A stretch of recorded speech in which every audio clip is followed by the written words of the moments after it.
মানুষকে বিনোদন দিয়ে হাসানো এই ভাইরাল তরমুজ বিক্রেতার চোখে এখন ওই কেরে ওই কেরে কিরে কিরে কোয়া ফেসবুকে ভাইরাল কইরা ওই লোকটা তো দিলেন জীবনটা শেষ কইরা। আচ্ছা মিডিয়ার বাইরা ভাই আপনারা কোনো কি আর মানে পান না, কোনো নতুন নতুন কোনো কিছু পান না? আপনার মাথায় কি কিছু খেলে না? ওই যে ভাইরাল হইতেছে খালি এর পিছে যায় ওই বেটার ব্যবসার গোয়াড়া মাইরা দিলেন মিয়া। তরমুজ কাটার ভিডিও ছাইরা আপনারা ভাইরাল হইতেছেন। আপনার মাথার ভিতরে কি মানে নতুন নতুন সৃজনশীল কিছু কি খেলে না? কন্টেন্ট বানানোর কিছু পান না নাকি? আমার কাছে আইসেন, এই যে এসি আছে 4-5 রকমের এসি, ঘন্টায় ঘন্টায় এক এসির এক রেট দিবেন, ইউটিউবে ভাইরাল করে দিবেন, আপনার জনপ্রিয় হন, কোনো অসুবিধা নেই। ওই বেটা ডেলি 50,000 1 লাখ ওই টাকা যাও তরমুজ বেচা করতো, ব্যবসা করতো।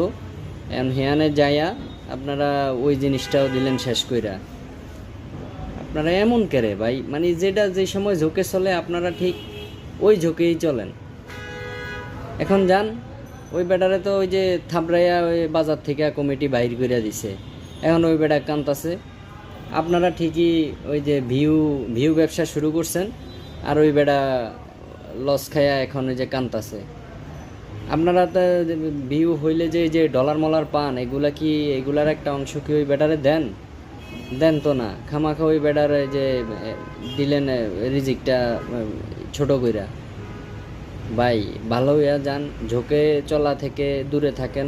হ্যাঁ, আপনার কন্টেন্ট বানাইতে মনে হইলে ওই যে বিভিন্ন জিনিসপাতি আছে, হ্যাঁ, রাস্তাঘাটে ফুটপাতে ওই যে কত কুত্তা মুত্তা না খায়া ওই যে শীতে কাইতে ওই যে ঘুমাইতেছে এইদিকে, ওই যে কুত্তা মুত্তা আছে, হ্যাঁ, এগুলা দিয়া পাশে যাইয়া বইয়া ওই কয়েল ময়েল ধরাইয়া নিজে নিজে করেন। আরেকজনের ক্ষতি কইরা ভিউ ব্যবসা করেন না ভাই, এগুলা ছেড়ে দেন।